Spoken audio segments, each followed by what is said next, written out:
What's up, guys? With the NHL Draft in Montreal, 48 hours away, we finally have completed our final rankings or final mock draft for this year's draft. And it's an interesting one. We have some in common, and then there's some that are like just not on the same page with each other. So, guys, here's our list. We're going to be going through one all the way to 32. So, we're covering the first round of the NHL draft. So day one of the NHL draft right now. So guys, let's get right into it. Number one overall for me and Luca, we Yeah, have let's Wright. specify who's it who. Yeah, I was just about Oh to say yes, that. yes, yes, But- yes. So Christopher is on the left. He's the first one. That's his team. The middle one is my draft ranking, and the last one is Chris's draft. So basically, the way that we're placed right now is basically in accordance to our list. So first, second, and third. Yeah, exactly. Okay, so guys, we have Wright. Well, I and Luca have Wright number one, and Pizzuto has Cooley. So we're all going with centers, something that the Canadians need in order to complete that So- 1-2 punch with Nick Suzuki. So Chris, why did you end up going with Logan Cooley number one? That's the big question here. Listen, I just to clarify when I did this list, I didn't. This is the way I go about making rankings when it comes to players or rookies specifically. I go from talent, then I go to needs, and then I go with my gut feeling. So talent-wise, I think all three of the top three guys, Wright, Slafkovksy, and Cooley, arguably they're the best ones. Okay, let's face it. There's no other top three. Now, I know that the Habs are not going to draft Slafkovksy because they absolutely need a center. So it was between Cooley and Wright. My gut feeling says that I know it's not a shared opinion, but Shane Wright, to me, I feel like he's not going to be he's not worth a tank. He's not going to be a changing center piece, for a team. And I find that Nick Suzuki is a way better player than him. And if you're drafting like a guy first overall who's supposed to be like this great thing, I know he's not a generational talent, but like you're expecting someone that's either as close to Nick Suzuki or it could be like or just slightly worse. But I would say even better because if he's first overall, Nick Suzuki went 13 overall in his draft year, and that was a very good draft year. But you see what I don't see him being better than Suzuki. Even like if they let's say like even with time with development, like he's very slow. And that's like the big thing for me is the speed. I find Logan Cooley is a way faster player. Well, the main concern is that he lost a year of development because of COVID, and not only that, but his engagement this year when playing, it was completely not there. He wasn't engaged as much, and it was a big turnoff for a lot of people. So I would think that Shane Wright needs another year of development to get back that year that he lost. But there has been talk that Logan Cooley does have a very high ceiling and a higher ceiling than Slafkovsky and Wright. So let me also get into the more specific parts. So with all that being said, like you mentioned, I personally think that Shane Wright would need an extra year of development. So he probably won't be making a jump to the NHL. They say he will, but I don't think it's the best thing to do. So either way, even if you do pick Cooley, he's going back to play NCAA anyway. So he won't be playing regardless. And not this year. Yeah, exactly. So with my logic being that the Habs are going to be rebuilding anyways, so they don't really need a player right now. I mean, it would help if they had one. It would help out the team. But let's face it, they're not making the playoffs. So if they tank even more, you got an even more loaded draft next year.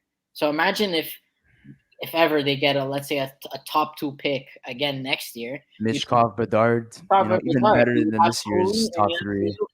It'd be that's my logic behind it. I mean, like there would have a lot of things to fall into place.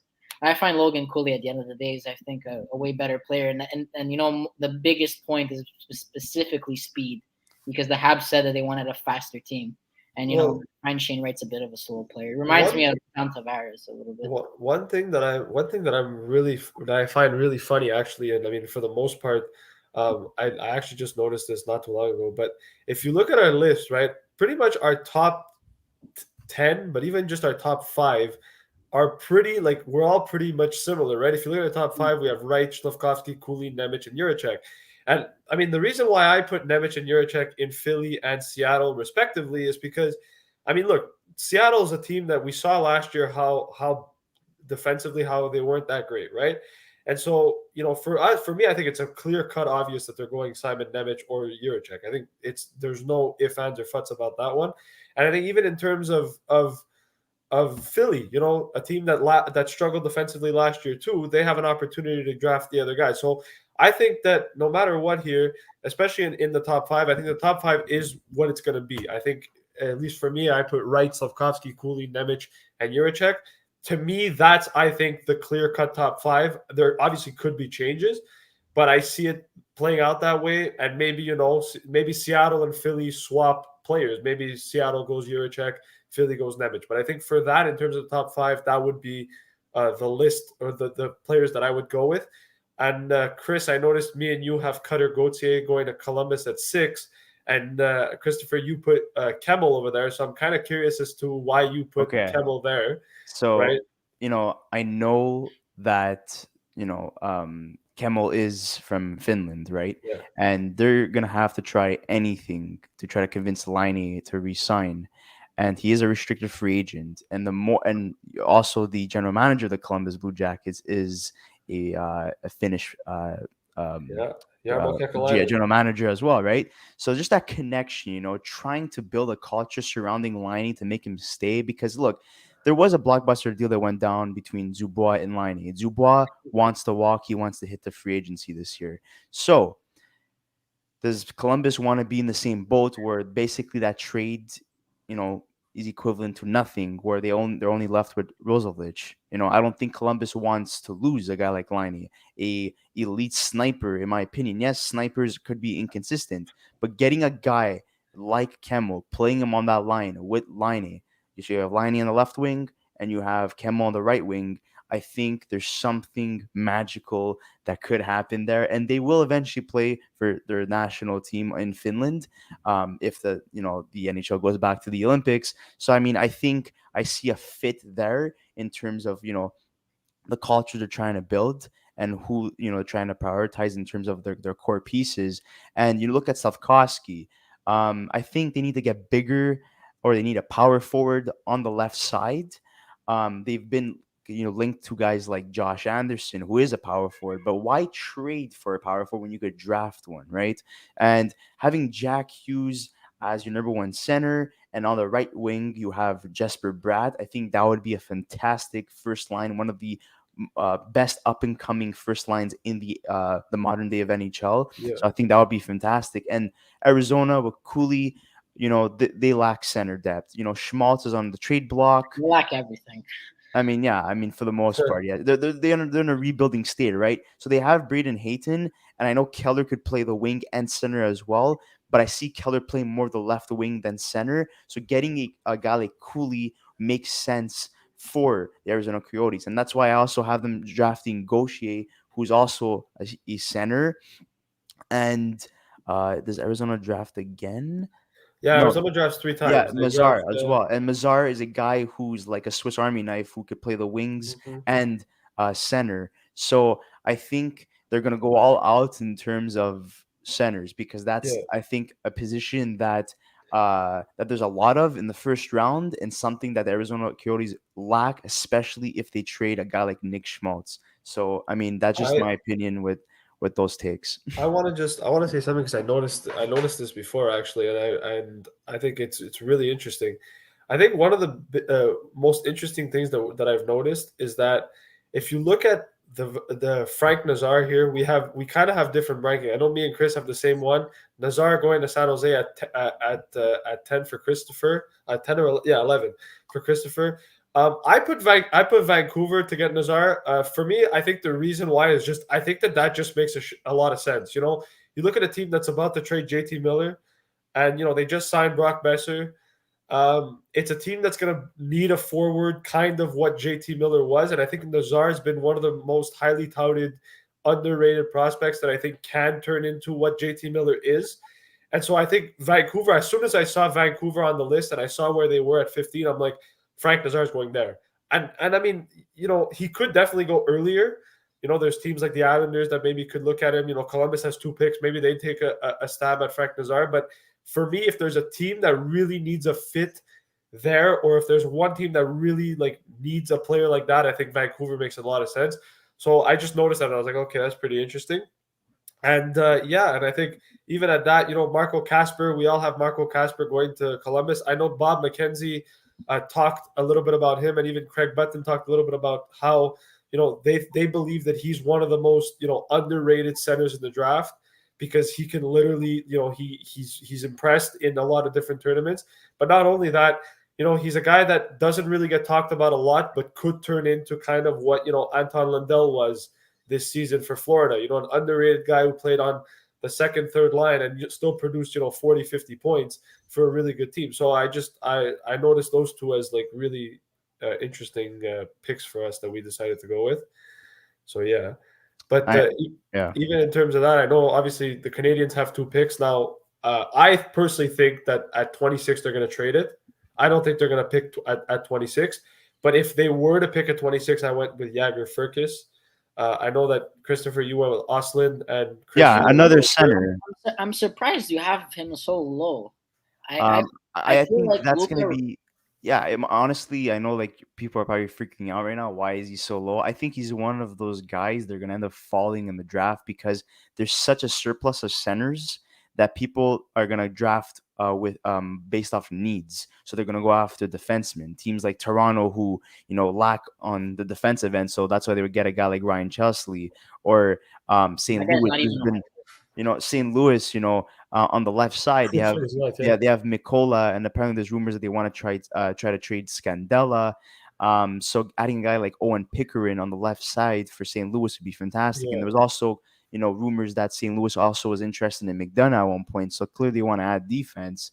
Um, Also, you have the Buffalo Sabres who have a fantastic decor, but adding a guy like Kevin Cherinsky would be a fantastic add on the left side as well. Um, and I've been I've been looking at needs and also like the talent as well in terms of like my picks. But I got like Osland. The Habs, for years have been lacking centers, and yeah, you get Nick Suzuki, you get it right. I mean, you have Nick Suzuki already. You have Wright. You're starting to build yourself a good center core. But if you're going to trade the Vorak for another first round pick, then you're missing a center. If you're going to trade Ryan Paling because he hasn't really worked out, he is an RFA, and I don't think the Habs are going to keep him around unless they kind of like work it out and maybe play him as a winger. I see him more as a winger. They're going to need another quality center. So a guy like Noah Osland would be a fantastic fit for the Canadiens, in my yeah. opinion. Well, what do you mean by like missing a center? You mean like NHL ready center, or just like Well, center? I think anybody in the first round obviously has the highest opportunity to one day play in the NHL. I know there's busts that that happen over the years, but I see Oslin as a guy that could make the jump to the NHL. Not right away. I would say maybe in a year or two. But if you're gonna trade Dvorak, like I was saying, for a first round pick, you're missing a top center. If Ryan Paling's gonna play the wing, or you end up trading him, you're missing a center. And I don't know about Montreal's prospect pool. If some of those guys that they have at centers would be capable of playing in a top six role, just in case let's say I don't know, for example, Shane Wright, they end up putting him on the wing because I know there's been talk that sometimes centers don't really start off as centers; they start off as the wing, and we saw that with Kokeniemi, even though that's a special case and that's another topic for another day. So I mean. I'm looking at all options here because I know the Canes are going to be a very active team, and also like I was saying before, I see him dropping down because teams like St. Louis and Toronto that need a defensive need are gonna basically draft for needs over talent. One thing I want to say too that I noticed, and I think we all if we're aware of what's going on lately, one of the most interesting things about the draft is going to be the Russian players. Danila Yurov, Ivan Mirosnichenko, Pavel Mintyukov as well. There's a lot of uncertainty regarding the Russian players. Obviously Mirosnichenko and Yurov are first round caliber talents, but I have them going to Nashville and Dallas respectively. We actually all do, so that's pretty good. But what I'm saying is, I think this is going to be really interesting in the draft to kind of see what happens with those two guys because obviously Mirosnichenko battled illness, but I think not only that, because of the war that's going on in Russia, and I don't know if you guys heard about the story of Ivan Fedotov, the goalie for Philadelphia and that whole situation. There's a little bit of a concern there in terms of the Russian players. So obviously, I made the selection. I made this list. I think we all made this list, with the intention that we do believe that both guys are going to get drafted in the first round. But I think a lot of teams may. I wouldn't be surprised if a guy like Yurov or even Miroslachenko fall out of the first round or fall really down low in the first round because of the fact that there's a risk in regards to what's going on in Russia. So Sometimes that's GMs capitalize yeah. on that. We saw that with Cole Caulfield. People didn't want to draft him due to his size, and in this case, now you have the Russian situation that's going on. And it was stated that that the Dallas Stars are looking for a top 6 winger. So adding a guy like that through draft would be fantastic. I'm not saying that he would make an immediate impact right away, but I mean, he is a very good shooter. So, and that's something that Sergei and Ben, unfortunately, they have been declining in terms of their production. And Radulov just left to Russia. So, I mean, and they're good with hints. They're good with what's his name, Heiskanen, with Odinger. They're building a good core there. Adding a guy like that, I think it's going to be fantastic for them. Yeah. Well, I definitely agree. I think, I had Trikazov going to Winnipeg. And one thing that I've noticed, too, if you look at Winnipeg, I put the Connor Geekie at 13, and I put Trikazov at 30. I put Geekie because, I mean, he plays for the Winnipeg Ice, and I think it just makes a lot of sense to have Connor Geekie go to Winnipeg just because, he plays for the Winnipeg Ice, and, he's going to get drafted around that range. So I was like, oh, Winnipeg, perfect.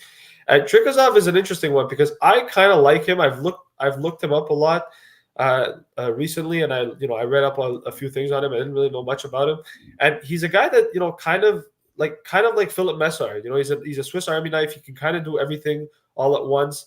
But he's one of those underrated Russian players that you don't really expect to come out of nowhere and kind of produce. He gives me that vibe a little bit, and so I was like, maybe as a late round pick, because sometimes, especially between the 25 and 32 range, there's always under the radar picks, or sometimes guys that are projected to go in the second round end up getting drafted in the first round. I think that could be one of those times, and I think a team like Winnipeg takes that risk.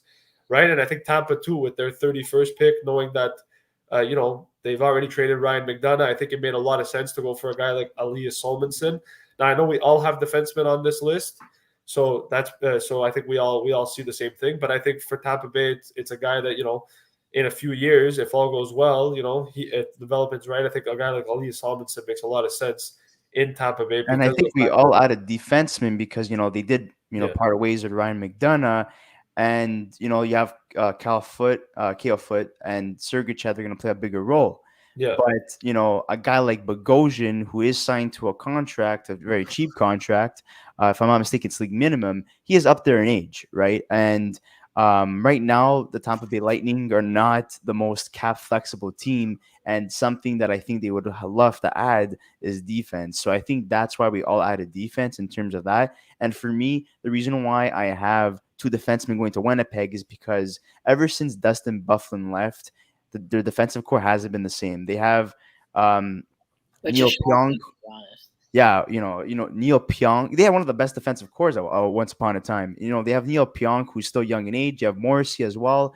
Winnipeg didn't live up to the expectations this year. They failed to make the playoffs. But, there's also rumors that they want to move Schmaltz and Dillon as well, as they're kind of going through a little retool. So, I mean, adding 2 defensemen in the first round makes sense because that's the position that I think they need, that they're lacking in, and something they need to solidify themselves, because right now Hellebuck, in my opinion, is a fantastic goalie, a top 10 goalie in the league. It's the Carey Price disease. Yeah, but his defense lets him down. Ever since Byfuglien has been gone, I felt like the production on defense, defensively and offensively, has declined. And adding 2 defensemen in this draft, I think, makes sense for Winnipeg. So I think that would be a great addition in terms of that. One last comment I wanted to make before, I think, unless anybody else has anything else to say, but I just noticed this. Remember last year, if we noticed that there was 2 goaltenders going in the first round, this year we don't have any goalies in the top 32.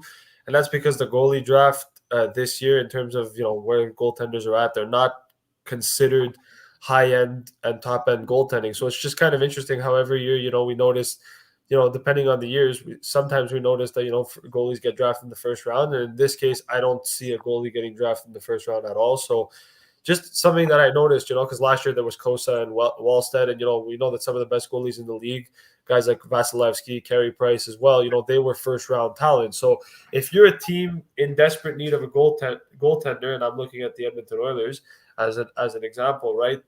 If they wanted to go off the board, obviously they can go in other rounds and maybe get a steal of a goalie. But I'm saying if they want an elite level goaltender, this is probably not the draft to get it if they want to get a future goaltender. So they're going to have to sign one in the free agency, and there's some good ones. But, that's not today's topic. It's the NHL draft. I'm just saying, because I was just noticing that, Something I've noticed that's interesting in terms of my list and Luca's list is that we both added centermen to the Washington Capitals, Kulich and Ostlund. And I think that has a big part to play in Nick Backstrom's situation, where he may be forced to retire since he has a hip problem which requires surgery. If I'm not mistaken, the second surgery that he's going to have on his hip. So his career might be over, or it might be very limited to what he's able to do. He's not ever going to be able to play 82 games. So adding a centerman makes sense. The reason the reason as to why I didn't put a centerman was because I figured Malkin was going to probably end up there. Yeah. Really? You think Malkin's going to leave Pittsburgh for Washington? Yeah, possible. He's Russian. Yeah, but that's rivals. That's like leaving Montreal for Boston. But you know how many players from Pittsburgh have left to Washington and vice versa? It's not at the end of the day, it's all about money, right? So whoever pays, they're going to. I guess. Yeah. And I one interesting, since we're speaking about Pittsburgh and Washington and the right one on top of each other, I'm a big fan of Liam Ogren. I don't know if you guys watched the first video that we had done with Data a while back, but I was a big fan of Liam Ogren, and I think if Pittsburgh get Liam Ogren, they're going to be really, really happy with him, because he might be the steal of the draft, in my opinion. I rate this guy really highly. I should have put him higher on my list, but I looked at where everybody was, and I'm like, you know what? Pittsburgh makes a lot of sense. And you put this guy... Pittsburgh, they're going to trade their first round pick. I hope not. Pittsburgh shouldn't trade their first round pick. One of the things that we know, right, is Pittsburgh, in terms of where they're at least in terms of projections, there's not that many years left of contending for a playoff spot. Then this team needs to go through a rebuild at some point. And I think what better way to start that process, even if it might just be a small process, than to get a guy who, in my opinion, in 2 years, 3 years from now, could crack the NHL roster and already be one of their best players. So I think Ogren, if he does end up in Pittsburgh, could make a lot of sense. But what do you think I put him with the Ducks? Because I feel the Ducks are a very sneaky team in terms of drafting, and they're going to want to add to that top six, So I think they could get away with Ogren. You had Yurov going to Anaheim at that one's an interesting one. I was very surprised you had him that high, considering the whole, like I said, the whole Russian situation. So that one's pretty interesting. I think they're going to be a team that, like I said, I think the Ducks have very good development staff, and I think they're very good at drafting, in my opinion. So they're going to be very sneaky. So I think they're going to be the winners of this draft, or at least one of the winners of this draft. Getting a guy like Yurov and Ogren, I think that would be fantastic. That's a win situation for them. And for their future, oh my God. You already have guys like, what's his name there? Mr. Michigan. I forget his name. Zegras. Yeah, Zegras. Yeah. Mr. Michigan. Mr. Michigan. Ouch, bro. That's a Calder nominee, bro. How did you forget his name? I don't even know. His nickname was Mr. Michigan. Yeah, he does the Michigan all the time. Yeah, but Philip Forsberg does the Michigan too. Yeah, but not as impactful as what he does. Something I actually wanted to bring up. Yeah, everyone has this guy going very low, if not even in the second round. I've heard some people saying second round, and we all have him pretty high up. I have him the highest, but Lambert. Yeah, but I think Lambert's going to be a first-round talent. I'd be very surprised if he falls to the second round, at least for me personally. I kept him in the Islanders.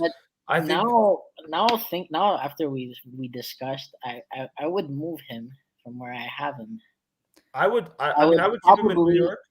I would probably let's forget about my list for a second because I feel like the explanation Chris gave as to why Camelo would get drafted by Columbus. Columbus makes sense, and I would see then Columbus getting Lambert also their other pick. You know that Kemmel and him were teammates, huh? At That's one point, why. So it would be kind of cool to see Line, Camel, and Lambert, and all And finished I, and together. I'd also like to add something in terms of Ducks. Sorry to go back to that, but I don't think Sonny Milano is going to be a long term plan, and Jakob Silverberg is not going to be a long term plan. Yeah. So their top six. Imagine this, okay? In your top six, you have Trevor Zegras, you have Urov, Ogren, McTavish, and Troy Terry, and then like for example, you could move up Adam Henrique as center for now, or maybe hope that Derek Grant could be a second line center, which I highly doubt. he Um, probably signed someone. or you sign somebody, that top six, man, very deadly. And you have Drysdale on defense with Cam Fowler as your one and two.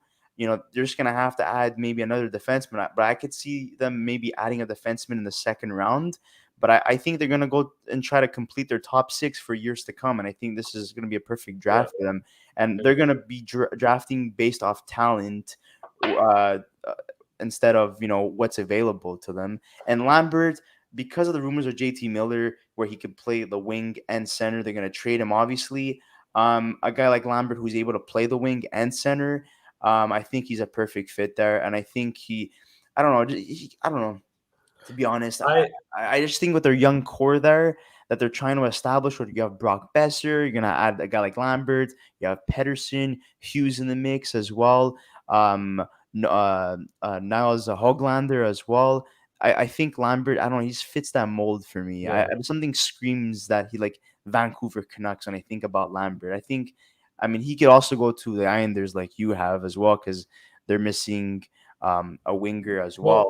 Well, his logic was more because he's related to Yeah, the his uncle is the coach of the New York Islanders. So I was like, I think family ties, and I think it would be pretty cool that his conflict of uncle, coaches his nephew. It would be pretty cool to have that option. So I think it makes sense. I think if the Islanders want to go that route, it definitely makes sense. But I went more of just a logical thing where I'm like, you know what, they're related. Lambert probably goes around that range. I think Lou's the type of guy that would do something like that. So why not? That's how I saw it, For me, I realistically. went based off defense because I think Lamorello is like the type of guy that loves his defensive guys. He loves his veterans, but trading a guy like Devon Taves was a huge mistake for two second round picks. And you look at their defensive prospects, and I can only really think about one of them that I think would crack the NHL or has already cracked the NHL. And if I'm not mistaken, it was the guy that was drafted a couple of years ago that actually made the team this year. Oh my, I forgot his name. Oh my god. Noah What are you talking about? The Islanders in terms of young defensemen. Oh Dobson. yes, Noah Oh, Dobson. Noah You have Dobson. Noah Okay. Dobson, Adam Pellick, and you have Ryan Pollock. Yeah. Zdeno Chara is not going to be back, in my opinion. Robin Salo, I always going to see him as a third pairing defenseman, and then you have Andy Green, who is literally ready for retirement. So, He's in the um, retirement home. adding a Right? guy like Mintyukov is it would be a good add on in terms of defense, and Well, and they're already I would say like they're in that mix right now where they're very youthful defensive core right now, but in terms like their prospects that like could make the jump, I don't see really anybody making the jump unless they add a defenseman in the first round right now. And another defenseman, obviously I could have chosen Beck going to Edmonton, but no one's going to replace Draisaitl and McDavid in the top six. So unless Beck is okay playing with third line minutes, which I don't know if that would be beneficial for them, I think adding a defenseman like Snuggerud would be a better add for them. anyways, I think what's going to be really interesting, and I'm curious to know. And obviously, we're all going to the draft on Thursday, so we're all going to be there. And Friday. I'm kind of curious to see how many of all, like, between our three lists that we have, how many of us we actually get right. That's going to be really fun to keep track of. Make a deal. Whoever gets the most right. How about this? Gets a free supper from two of us. We could figure something out. We could figure something out for sure. in And order. I would say one last thing. Actually, two more things, two more comments. The reason why I have a guy like McGrath going to um, Minnesota is because they only really have Ryan Hartman as a center, and is he really a bona fide first line center? Not really. He's only played center in the top six this year. This has been his best career year, obviously, as Minnesota had a lot of players with career years. And you look at their second line center, Frederick Goudreau. Like, come on, like really. So, I mean, adding a guy like that, I think, would be fantastic. And they did lose Fiala, who was a winger. So adding a guy like Jagger Furcuse would be a fantastic add for them too. They're in Yeah. a good position with their picks. And Yeah. Likuramaki is just, he screams Detroit Red Wings for me. And if they're really gonna trade a guy like Bertuzzi, which there's been rumors that they might want to move on from him because of like that whole like situation with COVID, and they didn't really like how he acted. Um, I think he would be a fantastic addition in their top six. Even if Bertuzzi's still there, that would be a fantastic addition. And I think that's pretty much it. Oh yeah, and Gauthier could play the center and the wing, and they're looking for a top six player. They just bought out Colin White, so I Yeah. mean, there's a void to be fulfilled there. So a guy like Cutter Gauthier could, I very be that guy. So I'm you done. That's all I have to say. you brought up Lekuramaki really quickly. I want to say something. I looked at this list, right? And when I made this list, I debated between Detroit and Buffalo, and I went back and forth for a good like 20 minutes because I'm like, no, he screams Detroit, no, he screams Buffalo, and then I looked at Buffalo, and I looked at what they needed, right? And they've got Jeff Skinner, but there's a lot of uncertainty there. Tage Thompson had a really good year, and I'm like, imagine you put a player like Jonathan Lekuramaki on a team like Buffalo. He's already one of the best goal scorers in this draft. I think Buffalo gets themselves a really good player. And I think if he's available at 9, Buffalo would be really crazy. I think, and I know you guys may disagree with me on this. I think Tage Thompson moves to the wing because there has been rumors that Victor Olofsson may be traded, and Casey Middlestat has been playing, second line minutes, but I still don't see him as that guy. I see Dylan Cozens probably moving into that second line role. So if you're gonna move Tage Thompson to the wing to replace Olofsson, or maybe they capitalize on Jeff Skinner having a good year this year and try trading him. Um, I see them drafting two centermen, Savoie, and also who is the other guy over that I have drafted there from Buffalo? Uh, Korchinski as well. I mean, he's a center and he could also play wing. So, I mean, but I see Savoie as a guy that they're going to draft. You have 18 Krebs on the left wing, Alex Tuck, who I think is going to be captain on the right wing.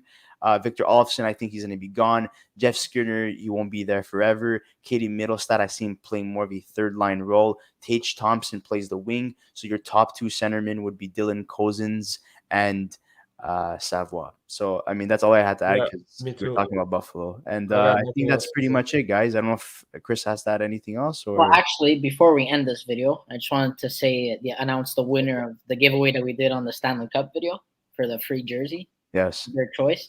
So the winner is Nate R. That's all I have. That's his name. He commented he wanted a New Jersey Devils Scott Stevens jersey. That's So gonna be hard to find. he's the winner. So Nate R, if you're watching this video, just reply to us. You got like 24 hours to answer us back. So just send us an email. It's in the description. If he so happens not to answer, I guess we're gonna do a redraw on draft day, and hopefully another winner Yeah, gets. we could definitely do a Yeah. draft giveaway. But guys, we are starting our draft journey in Montreal tomorrow. We're attending a pre-draft press conference. Then Yep. Thursday, we are attending the draft at 7 o'clock in And Montreal. Saturday. And then we're concluding our draft journey on Friday, the second to seventh round, starting at 11 a.m. We're Yep. gonna try to come up with ideas in terms of like what we're gonna do. We're gonna take pictures, try to take videos, try to post as much as possible. But I think we're thinking ultimately of posting our journey from beginning to start Yeah. with photos and videos, and also commentary as well. And we're gonna be taking questions once we showcase the clips and the photos, and we're gonna make it a live video like we normally do. But guys, make sure to comment in the comment section below. Do you like all of our lists? Which one do you resonate most with?